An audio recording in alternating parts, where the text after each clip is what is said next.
Estamos aquí hoy, vamos a hablar sobre la recodificación del derecho privado en la Argentina. La idea es mostrar algunas ideas generales del nuevo Código Civil y Comercial de la Nación y explicar cómo esas nuevas ideas, esa nueva arquitectura que tiene el Código Civil y Comercial de la Nación impactan sobre o produciendo una nueva cultura del derecho privado argentino. En realidad, para entender el nuevo Código Civil y Comercial de la Nación, me parece importante ver cuáles son las líneas directrices que explican su arquitectura, ¿no? Cuáles son las líneas de diseño del nuevo código y tratar de ver cuáles son los nuevos trabajos, las nuevas operaciones que el código, la puesta en funcionamiento del código requiere por parte de los operadores del campo legal, que es lo que llamamos aquí la nueva cultura del derecho privado argentino. Antes de explicar cuáles son esas líneas directrices del nuevo código, me parece que conviene situar al Código Civil y Comercial de la Nación como un paradigma como formando parte de un paradigma de codificación del siglo XXI, diferente del paradigma de la codificación del siglo XIX. El código argentino del siglo XIX, todos saben que ha sido un código pionero en América Latina, junto con el código de Chile de Andrés Bello. Ambos códigos en la segunda mitad del siglo XIX diseñaron un estilo de codificación para América Latina que, a diferencia de la codificación de América Latina de la primera mitad del siglo XIX, es una codificación reflexiva. Es decir, es una codificación que parte de una crítica o de un análisis crítico de la codificación napoleónica, del Código Napoleón, y intentan construir un estilo de codificación propia. Esta es una característica del código chileno y es una característica del código de Vélez. Una fuerte base en el código civil francés, pero al mismo tiempo una impronta propia, el intento de construcción de un estilo de codificación adaptado a las necesidades, en el caso del código de Vélez Sarsfield, a las necesidades de la Argentina. Estos códigos, el código de Vélez Sarsfield es un código que no es producto de la iniciativa del gobierno, que es producto de la iniciativa de quienes en ese momento intentaban organizar la Argentina, unificar la Argentina, construir la institucionalidad de la Argentina. Luego de 50 años primero la guerra de la independencia, el proceso de la independencia, y luego la época de la disputa entre los caudillos. Y el código de Vélez Sarsfield forma parte de este programa de construcción de la nación, de construcción de la república. Pero es un código que Vélez Sarsfield hace, como dice en algún momento Espota, Vélez Sarsfield hace en una situación de soledad, ¿no? De alguna manera, sin un ambiente jurídico importante. No era un contexto de construcción doctrinario, si no se hace dentro de un contexto de construcción por parte de la doctrina argentina. Y es un código que tiene, de alguna manera, aunque tardía, una cierta filiación con la revolución. Como todos saben, los códigos tienen como dos orígenes posibles. El primero es una revolución y el segundo es la evolución del pensamiento jurídico. El código de Vélez Sarsfield es un código producto, aunque como digo tardío, de la revolución de la guerra de la independencia, y todas esas características uno no las encuentra en la codificación contemporánea de la Argentina. El Código Civil que va a entrar en vigencia es un Código Civil producto de la evolución del pensamiento jurídico argentino, de un trabajo continuo, minucioso, de construcción por parte de la doctrina y por parte de la doctrina judicial. O sea, es una co-construcción de profesores y jueces en gran medida. En ese sentido es un código como el BGB alemán, un producto de la evolución del pensamiento jurídico y no producto de una transformación revolucionaria, y es un código que se hace en un contexto de trabajo doctrinario muy importante. Por lo tanto, es un código que se ha hecho con la doctrina, dentro de un ambiente jurídico argentino de derecho privado, ¿no?, muy prolífico, y es el producto de ese proceso, ¿no?, de evolución del derecho privado argentino impulsado desde la segunda mitad del siglo XX por la doctrina y por la jurisprudencia.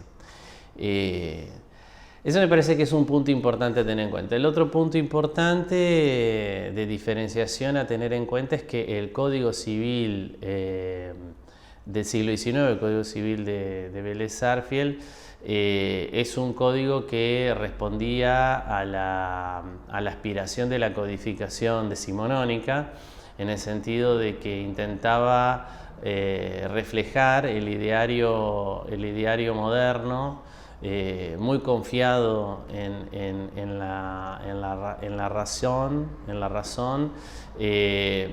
intentando producir una construcción absolutamente ordenada, ¿no?, a priorísticamente ordenada, que no tuviera lagunas, que no tuviera contradicciones internas, es decir, un código que fuera total en el espíritu de regular todo, ¿no?, regular todos los casos. Por eso no es casual que el código de Vélez Sarsfield superara los 4.000 artículos, ese detallismo del código, ¿no?, esa idea de abarcarlo todo, de ser un producto completo, un producto terminado. Forma parte del ideario de la codificación decimonónica, ¿no? Esta idea de completitud y de autosuficiencia del código son muy características de la codificación del siglo XIX. Y los otros dos puntos que son importantes de esta codificación y que difieren de la codificación contemporánea es que en estos códigos el código equivalía al sistema. El código representa el sistema jurídico de derecho privado. Todo lo que está en el código representa el sistema del derecho privado. O sea, no hay fuera del código otras partes del sistema de derecho privado. El código, como decía, coincide con la idea del sistema, y O sea que hay una identidad entre codificación y sistema de derecho privado. Y el otro rasgo es que uno puede notar la presencia de, como ocurría en toda la codificación del siglo XIX, del programa político liberal, ¿no? El código velezano es un código liberal inspirado en el principio individualista, que luego fue siendo ayornado a partir de diferentes reformas y de la propia labor de la jurisprudencia, pero que en su idea de base es un código liberal. Uno lo nota fuertemente en la relación que plantea con los bienes naturales, o sea, con los recursos naturales, como el código intenta producir o construir al individuo moderno, permitiéndole a partir de su fuerza de trabajo apropiarse del mundo de las cosas en su propio beneficio y ejercer el poder propietario solamente en su propio beneficio. Esta concepción de la libertad y esta concepción de la propiedad típicamente liberal están muy presentes en el Código de Vélez Arfield.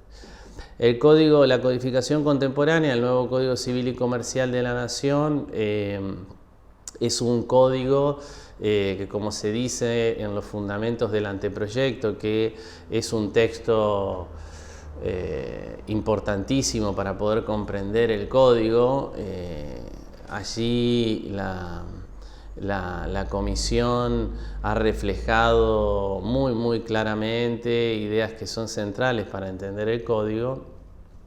En los fundamentos se expresa muy claramente que el código es respetuoso de los microsistemas normativos del derecho privado. Eso significa que el código asume que el código no representa la totalidad del sistema del derecho privado, que hay partes del sistema de derecho privado que están fuera del código, y plantea el problema y la cuestión de la relación entre el código y esas leyes microsistémicas a partir de un instrumento que es central para el funcionamiento del código, que es el diálogo de las fuentes. Al mismo tiempo, el código asume que el punto axial del sistema del derecho privado es la Constitución y los tratados de derechos humanos, que forman parte del bloque de constitucionalidad a través del artículo 75, inciso 22. Eso se nota en el artículo 1 y también el artículo 2 del código. Con lo cual la fisonomía del derecho privado, del sistema del derecho privado, integrado de esta manera por la Constitución, los tratados de derechos humanos, los microsistemas y el propio código, la fisonomía del sistema del derecho privado es diferente de la fisonomía del derecho privado del siglo XIX, donde, como yo decía hace un momento, el código y el sistema coincidían y se identificaban. En este sentido, el código también tiene una idea de orden y de organización diferente, porque no es un orden a través de la regulación total mediante reglas legales, sino a partir de una cierta manera de funcionamiento, o sea, garantizar la respuesta a los problemas del derecho privado a partir de unas reglas de funcionamiento y de principios que van a ser utilizados a través de esas reglas de funcionamiento y mediante los cuales se van a ir obteniendo las respuestas a los diferentes problemas que se plantean dentro del derecho privado. Pero entonces el ideario a mi modo de ver, ¿no? de orden y el intento de resolver los problemas del derecho privado no es a priorístico, sino es un intento de reordenar a partir de un estilo de funcionamiento, y el orden va a ser un resultado, ¿no? O sea, el orden de los temas y de los problemas se va a ir encontrando a posteriori a través del funcionamiento. Entonces es otra manera de prever los asuntos, ¿no? De regular los asuntos, estableciendo los principios, las bases, las formas de funcionamiento, los métodos de funcionamiento para resolver los conflictos y encontrar las respuestas. Y esto va a ir de alguna manera generando el orden. De todas maneras, el código mantiene, si bien recurre fuertemente a los principios, mantiene como no puede ser de otra manera, ¿no? Las reglas legales, ¿no? Hay dos tipos de normas, los principios y las reglas, y aunque este código echa mano muchísimo a los principios, también lo hace con las reglas. En esto el trabajo de la comisión ha sido, a mi modo de ver, muy importante, en cuanto la comisión ha simplificado, ha clarificado, dando una redacción muy prístina, muchísimos asuntos que en el derecho privado tenían en la codificación del siglo XIX un altísimo nivel de complejidad. Es decir, que este código tiene una cantidad de reglas legales muy claras en temas críticos, como por ejemplo en el campo de la teoría de la obligación, donde se ha obtenido un nivel de simpleza realmente muy alto y de claridad muy alto, regulando asuntos que son muy complejos. Y allí los operadores de campo legal van a tener reglas para resolver cada uno de los problemas, reglas que, como digo, son más simples, más claras que la que uno podía encontrar en la codificación del siglo XIX. Ahora, para los casos complejos, ¿no? El código recurre al método que explicaba al principio, ¿no es cierto?, a un método de trabajo a partir de principios, de cláusulas abiertas, y de ciertos métodos de trabajo como los balances o juicios de ponderación entre principios, o la técnica de cierre de cláusulas generales, y para establecer el contenido de los términos de textura abierta. O sea, el código recurre a una tecnología jurídica que va a ir dando un orden a posteriori y no un orden a priori, y que permite encontrar la respuesta que no aparece a través de una regla legal en el código. Entonces,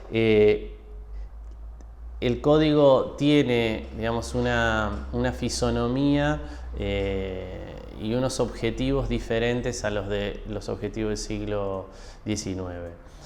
Desde el punto de vista de estos objetivos también hay una diferencia importante. Yo creo que la idea central de este código es resistematizar el derecho privado, volver a dotar al derecho privado de un orden sistémico.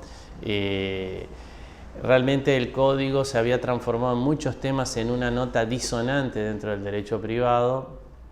Ahora el código aparece claramente ajustado a la Constitución, a los tratados de derechos humanos y al espíritu de los microsistemas, es decir, los tres niveles normativos, el nivel de las normas constitucionales e internacionales de derechos humanos, el nivel del código, ¿no?, de reglas y principios del código, y el tercer nivel, el de los microsistemas, están en línea, y hay técnicas de funcionamiento entre esas líneas, el diálogo de las fuentes, los juicios de ponderación, que permiten, ¿no?, asegurar un funcionamiento adecuado del sistema del derecho privado, y por eso digo que el objetivo central es intentar resistematizar el derecho privado. El código vuelve a transformarse en el centro del sistema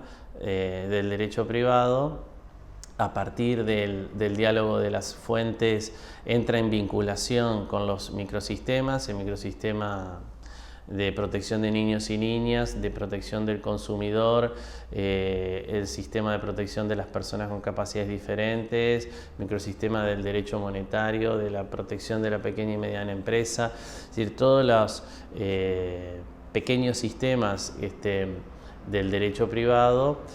Bueno, el código vuelve a recuperar centralidad respecto a esos microsistemas con los cuales dialoga, y lo hace respetando el espíritu constitucional y de los tratados de derechos humanos.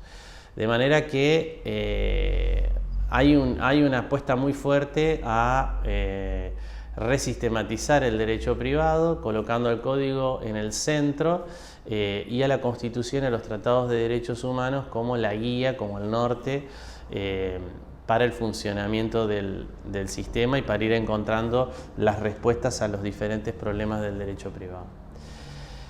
Bueno, decía que el código tiene una arquitectura que le permiten asegurar esta resistematización del derecho privado. No son los principios, ¿no?, del derecho privado. Cuando me refiero a una arquitectura, no me refiero a los principios que el código los tiene, ¿no?, que están en cada una de las grandes áreas del código, los principios en el derecho de familia, los principios que regulan la filiación, los principios que regulan la persona humana, los principios que regulan la teoría del contrato. O sea, el código tiene principios en distintas áreas y hay después también principios generales como la libertad, la igualdad. O sea, existen también ideas, principios, la buena fe, principios generales. No, me estoy refiriendo, cuando hablo de la arquitectura, a las líneas de diseño del código. A mi modo de ver, el código tiene 4 o 5 líneas que lo atraviesan transversalmente. La primera es que es un código a la vez global y local. Es un código que en determinados sectores, como por ejemplo la teoría general del contrato, se inscribe en el espíritu de los procesos de globalización del derecho privado. Allí fueron tenidos en cuenta, como habían sido ya tenidos en cuenta en el proyecto 98, los proyectos de unificación del derecho contractual europeo, las normas de la compraventa internacional de mercaderías, las reglas que regulan los principios de UNIDROIT sobre los contratos comerciales internacionales. Ahí el código es fuertemente globalizado, ¿no? Está fuertemente globalizado.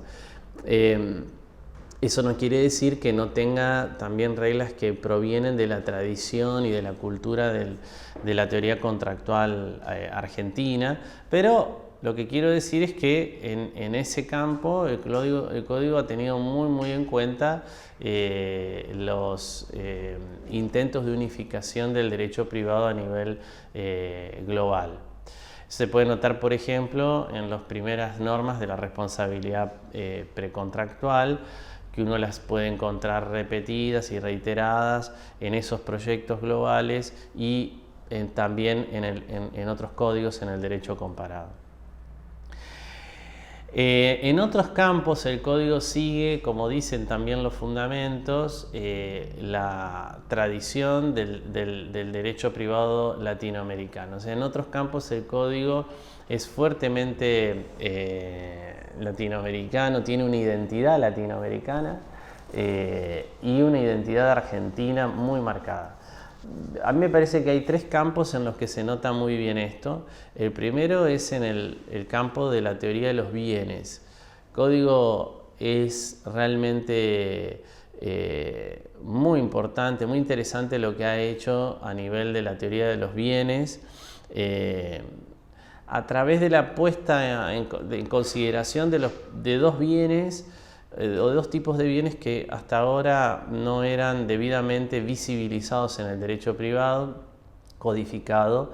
El primer bien es el cuerpo humano. Ahí el código intenta visibilizar al cuerpo humano como un bien. Eso se puede notar, si ustedes leen los artículos 17, 54, 56 del 26 del código, va a notar cómo el código entra en la problemática planteada por la biomedicina en relación al cuerpo humano, entra a los diferentes tipos de problemas que existen, la experimentación con los seres humanos, los tratamientos médicos, el problema de la comprobación de la muerte en el artículo 94, las intervenciones, las intervenciones o los actos de disposición del propio cuerpo que pueden causar una disminución permanente, los que no pueden causar una disminución permanente, bueno, toda una serie de problemas que hoy plantea la biomedicina. El código entra en todas esas cuestiones. La norma del artículo 17 desmercantiliza el cuerpo humano porque lo coloca fuera de los mercados, aunque permite la realización de actos jurídicos y contratos sobre el cuerpo humano, pero no de actos jurídicos, por regla, no actos jurídicos y contratos que sean que coloquen al cuerpo humano o sus partes dentro de los mercados. Este es el primer bien. Y el otro bien que el código considera son los bienes de incidencia colectiva, ¿no?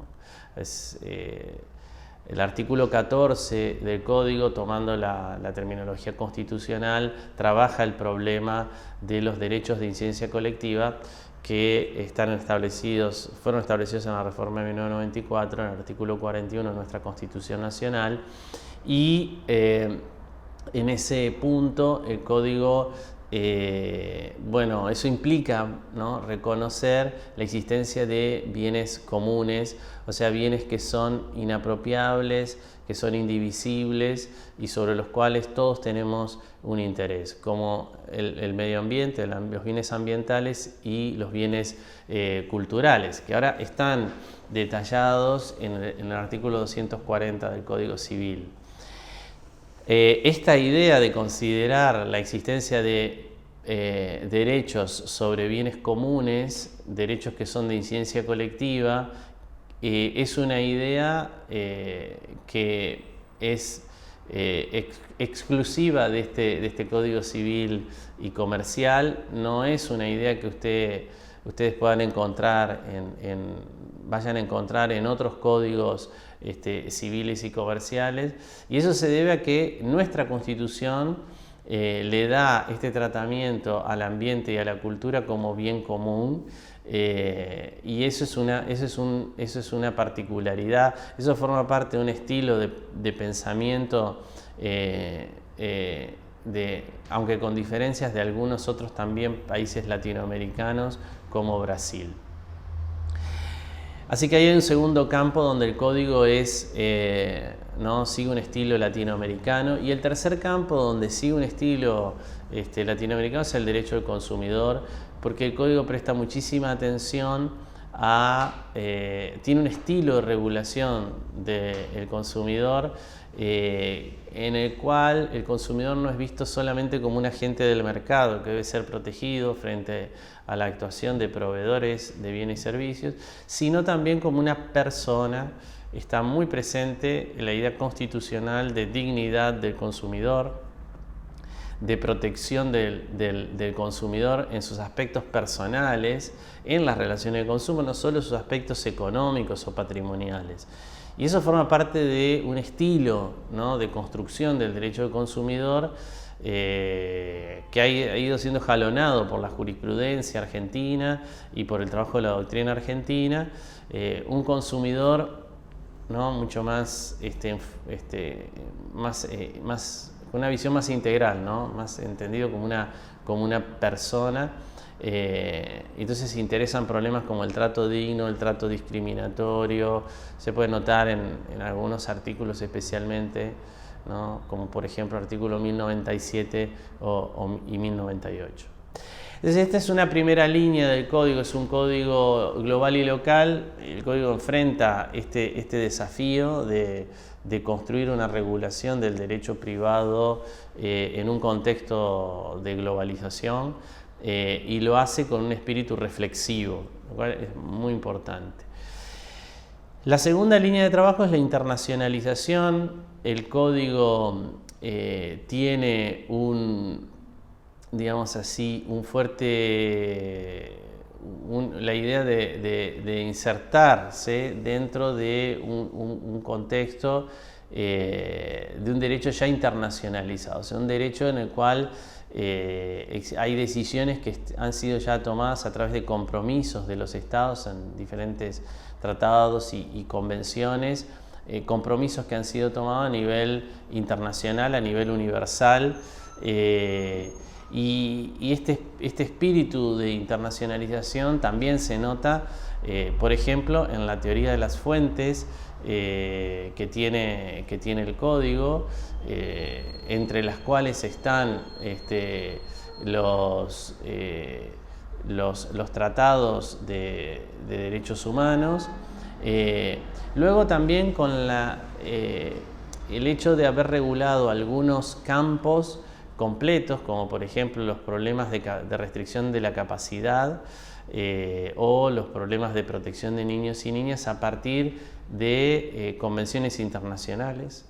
Si ustedes toman las convenciones internacionales, la Convención Internacional de Protección de Niños y Niñas de Naciones Unidas, y toman la Convención de Naciones Unidas de Personas con Discapacidad, y luego analizan la regulación de las relaciones que el código establece sobre la capacidad restringida, la restricción de la capacidad y la protección de niños y niñas, van a encontrar que existe una terminología común, que existen reglas comunes, que se utilizan los mismos principios.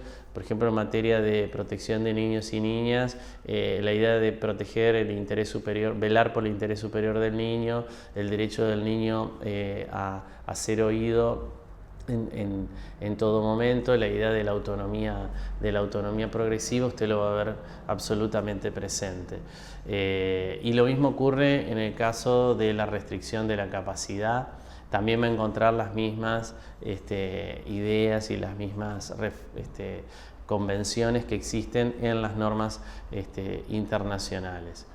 Entonces hay, digamos, internacionalización porque en la teoría de las fuentes están las convenciones internacionales, porque hay campos completos del código regulados sobre la base de convenciones internacionales, porque se hacen remisiones a la idea de dignidad de las personas, que es una idea. Hay 4 o 5 artículos del código que remiten a la idea de dignidad de la persona, y la idea de dignidad de la persona es una remisión al derecho internacional de los derechos humanos, porque la idea de dignidad es la base de los derechos humanos de segunda generación, o sea, de los derechos humanos económicos, sociales y culturales, que son los que permiten asegurar una existencia digna. De manera que ahí, en esos 4 artículos, o 5, los artículos 51, 279, 1004 y el que mencioné hoy, el artículo 1097, ustedes tienen ahí una especie de remisión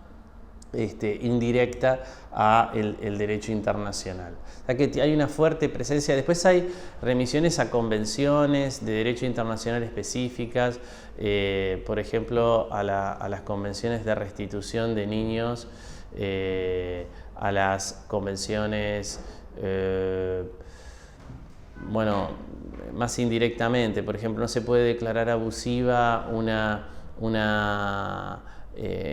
cláusula que viene de una convención internacional.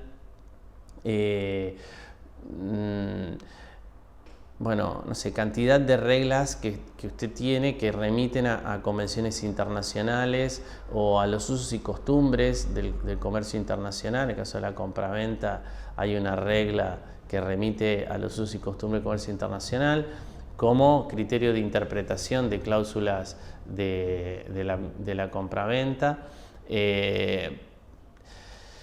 Está muy presente la regulación internacional del código, ha sido fuertemente tenida en consideración. Una tercera línea de diseño del código es la constitucionalización del derecho privado. Este código es un código que, como dije, parte de la idea de que la Constitución y los tratados de derechos humanos son la cabeza del código. En la teoría de las fuentes del código está esta idea. También son una fuente de interpretación de las normas del derecho privado. Pero más allá de eso, hay una constitucionalización del derecho privado por 3 motivos. El primero es porque el código recepta conceptos e ideas constitucionales, ¿no? O conceptos o ideas que la Corte Federal ha ido acuñando a lo largo de su historia. Usted va a encontrar normas en el código que dicen, como ha dicho la Corte Federal desde hace muchísimo tiempo, que los derechos adquiridos en los contratos forman parte de la propiedad. O va a encontrar una norma que dice que hay un derecho a la reparación integral, como también ha señalado la Corte Federal.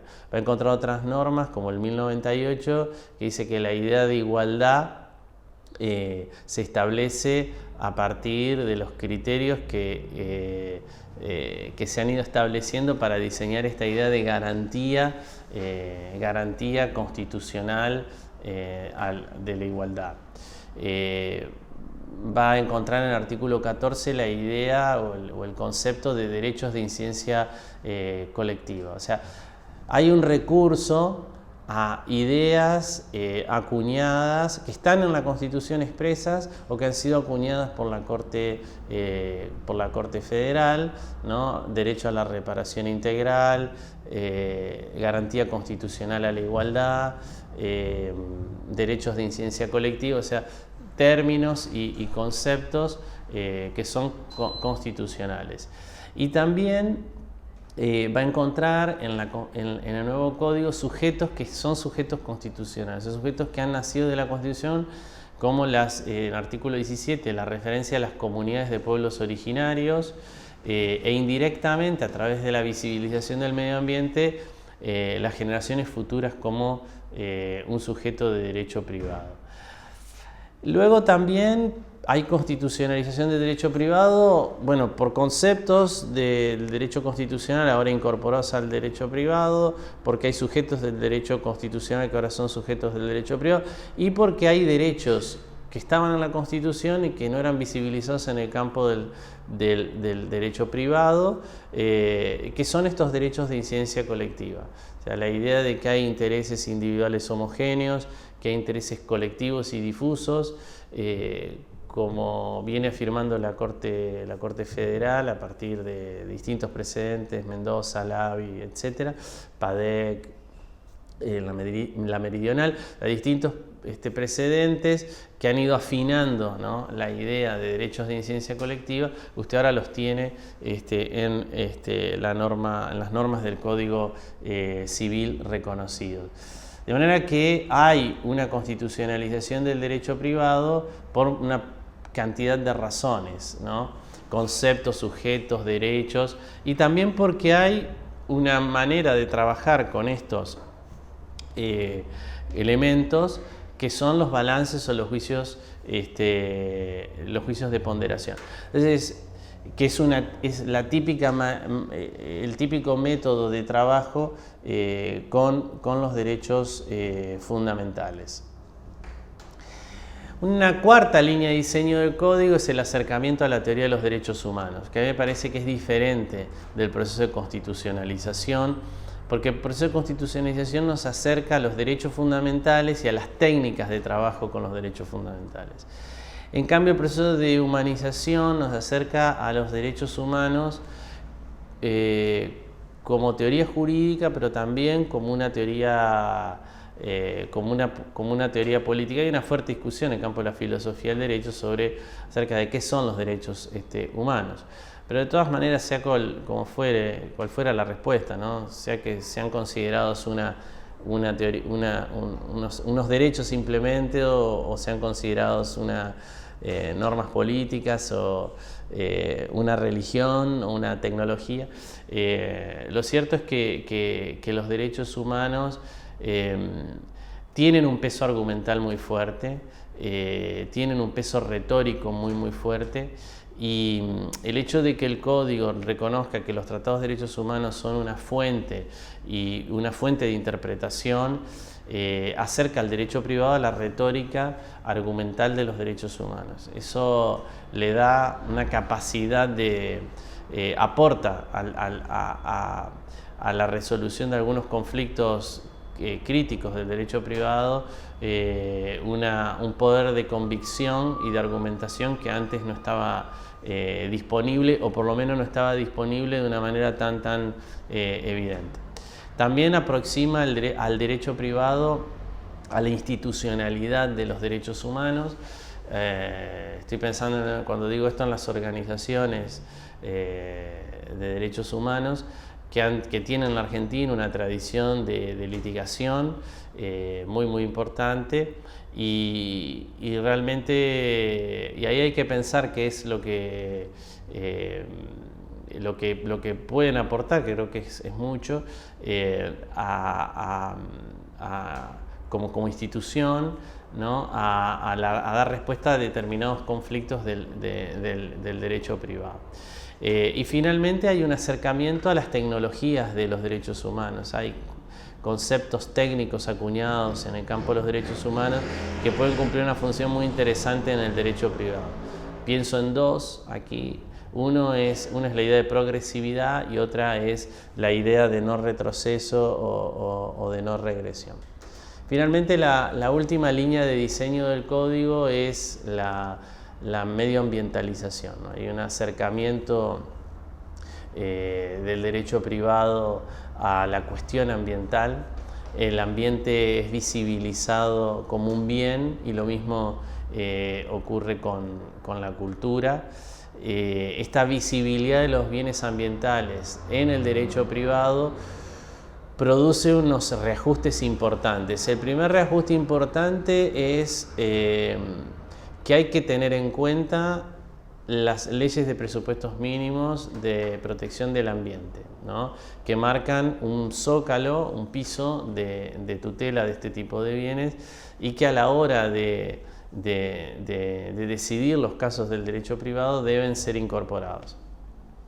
Un segundo límite que cambia de lugar con la visibilización de los bienes ambientales es el ejercicio de los derechos privados, ¿no? Típicos del derecho privado, como la libertad de la propiedad, que ahora deben ajustarse, ecualizarse para no ser considerados ejercicios abusivos, al respeto de los bienes ambientales, ¿no? Dice el artículo muy claramente, los artículos 14 y 240 del nuevo Código Civil y Comercial.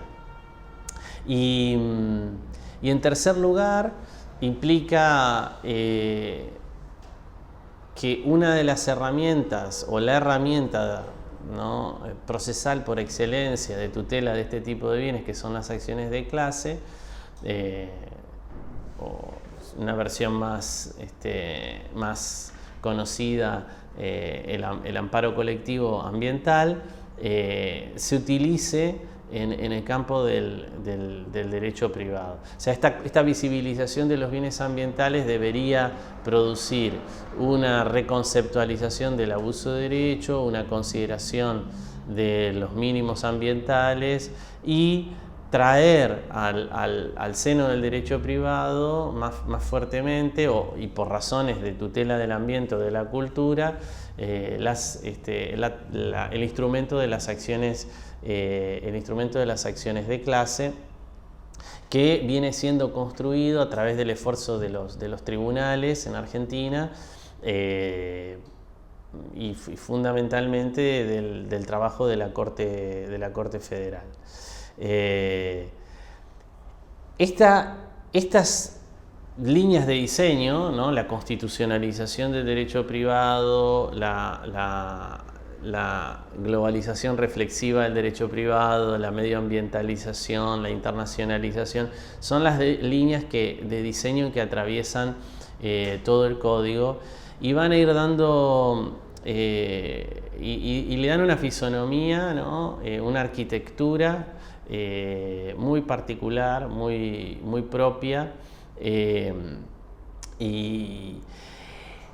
y orientan la resistematización. Es decir, la resistematización se construye a partir de este nuevo diseño, y eso también debería ir redundando en una cultura del derecho privado, una cultura que no es absolutamente nueva, porque estas son todas cosas que nosotros ya conocemos, que ya tenemos ejercitadas en el derecho privado. Nada de todo esto que acabo de mencionar es nuevo en la tradición cultural del derecho privado argentino, solo que ahora, al estar en el código, lo que debería ocurrir es que se generalicen. Y entonces los balances de derechos fundamentales, el cierre de los principios, el trabajo con cláusulas abiertas, los diálogos de las fuentes o los ejercicios de armonización entre normas del sistema y de los microsistemas, todo este tipo de trabajos que se suman a los ejercicios de subsunción normativa, al ser generales o al generalizarse, deberían ir construyendo, edificando una nueva cultura del derecho privado, que, como digo, es una cultura que ya conocemos, ya sabemos hacer estos ejercicios, solo que ahora me parece que lo que el código encierra es la propuesta de generalización y de uso cotidiano de este tipo de instrumentos, y el recurso cotidiano a este tipo de ejercicio. Eso va a requerir un cierto ajuste y ayornamiento de las prácticas de los operadores del derecho privado argentino, pero que no, como digo, no debería asustarnos, sino todo lo contrario, debería entusiasmarnos, porque yo creo que son las mejores prácticas.